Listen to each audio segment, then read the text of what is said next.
Vamos conversar agora, então, ao vivo com o ministro das Minas e Energia, o almirante Bento de Albuquerque. Ele está no nosso estúdio em Brasília.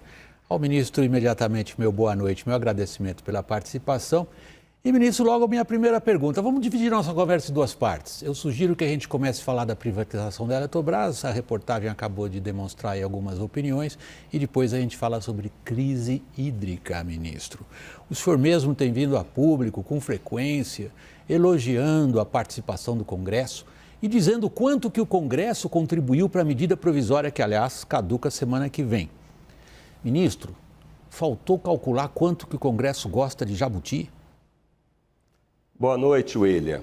Eu acabei de sair do Senado Federal, passei a maior parte da minha tarde no Senado, trabalhando junto com a liderança do governo e também com o relator, como também com outros parlamentares, prestando informações e também assessoramento nos assuntos técnicos que nós fomos demandados. Essa medida provisória, ou esse processo de capitalização da Eletrobras, é de suma importância para o país. Isso está no bojo da modernização do setor elétrico. E nós entendemos que, como premissa principal, é que a tarifa de energia não aumente, muito pelo contrário, a conta de energia vai reduzir com a capitalização da Eletrobras. Isso será importante também para que a gente possa enfrentar os efeitos dessa crise hidrológica. Ministro, é evidente que o senhor participou de uma negociação. As negociações são políticas no sentido realmente literal da palavra. As pessoas têm que encontrar um compromisso. Por exemplo, as premissas que o senhor cita, que a tarifa não fique mais cara para o consumidor, que haja modernização da Eletrobras. A contrapartida exigida por vários interesses representados pelos parlamentares com quem o senhor estava reunido até instantes atrás, sugerem, porém, que vão espetar uma conta grande na viúva, no Tesouro. O senhor acha que essa conta está muito cara? Dentro daquilo que nós temos acompanhado e temos prestado de informações, não vai ter conta para a viúva ou conta para o Tesouro. Muito pelo contrário, eu acredito que o consumidor brasileiro ele vai ser beneficiado. Aquilo que está no relatório do senador Marcos Rogério e também aquilo que foi aprovado na Câmara dos Deputados, nós já fizemos uma avaliação por parte do governo e não há custo extraordinário para o consumidor. Não há custo extraordinário para o consumidor. A minha pergunta vai na seguinte direção. Por exemplo, quando se estipula que nós teremos que localizar a construção de termoelétricas, quando se estipula, por exemplo, uma certa reserva de mercado que estão para pequenas usinas hidrelétricas, estamos falando de aumento de custo para quem vai receber a Eletrobras? Não, isso aí nós já mostramos que não vai onerar a quem receber a Eletrobras, porque esses recursos vão ser dispendidos dentro dos leilões de energia que nós temos.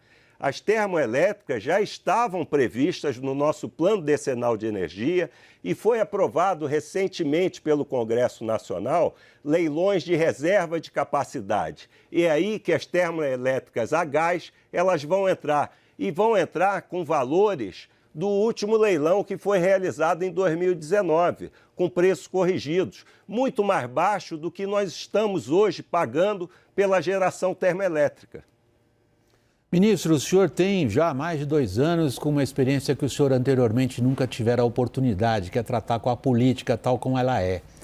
O senhor se arrisca a prever se essa MP passa ou não passa até o dia 22?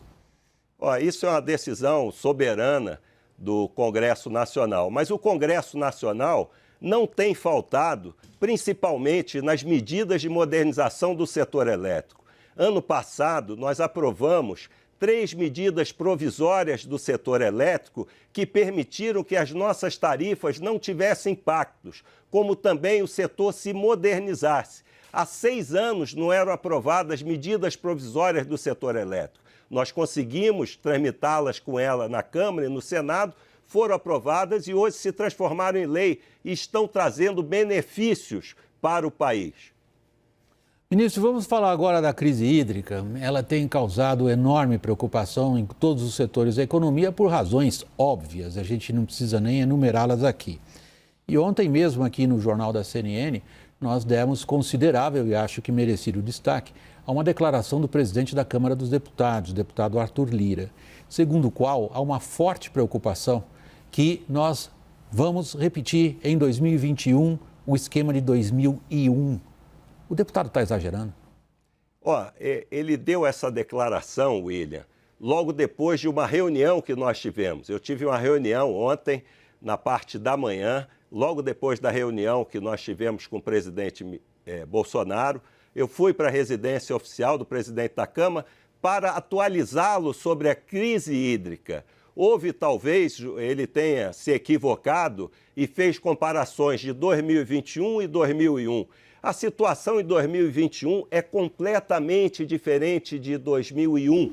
Naquela ocasião, nós não tínhamos um sistema interligado como temos hoje. Esse sistema interligado, ou seja, linhas de transmissão, duplicaram de 2001 a 2021.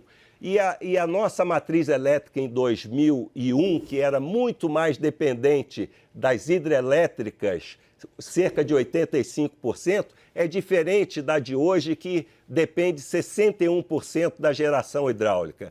Então, as situações são diferentes. O que o presidente da Câmara, eu não escutei o que ele falou, mas eu li algum noticiário a respeito disso, ele fez comparações porque eu disse para ele que tudo está sendo analisado e estudado, o que ocorreu em 2001, o que ocorreu em 2014, para que a gente possa ter um planejamento, e temos um planejamento com mais de 35 ações, algumas já implementadas, outras em implementação e outras que serão implementadas se necessário for. Então, ali, talvez, o uso das palavras, ele não tenha se expressado no que nós conversamos durante a manhã.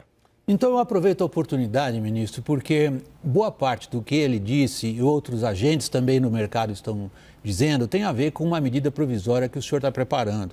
E, pelo que a gente apura, é uma medida provisória, segundo palavras das pessoas envolvidas na preparação, destinada a dar um arcabouço jurídico a quem vai ter que tomar decisões, por exemplo, a água de um reservatório fica lá ou vai para outro? Uma centralização de decisões que, se o senhor me permite o uso desse vocabulário, é quase como instituir um comitê de crise para lidar com a questão de distribuição de recursos necessários para evitar o racionamento. É isto a MP? É exatamente isso. Nós estudamos diversas alternativas e a medida provisória é uma dessas alternativas. Numa situação como nós estamos vivendo de crise hídrica, as decisões têm que ser tomadas tempestivamente, e isso com uma boa governança e de forma organizada e coordenada. É isso que se estuda numa eventual medida provisória. Ministro Almirante Bento de Albuquerque, ministro das Minas e Energia, nosso obrigado do Jornal da CNN pela sua entrevista aqui. Boa noite, ministro. Eu que agradeço. Boa noite a todos.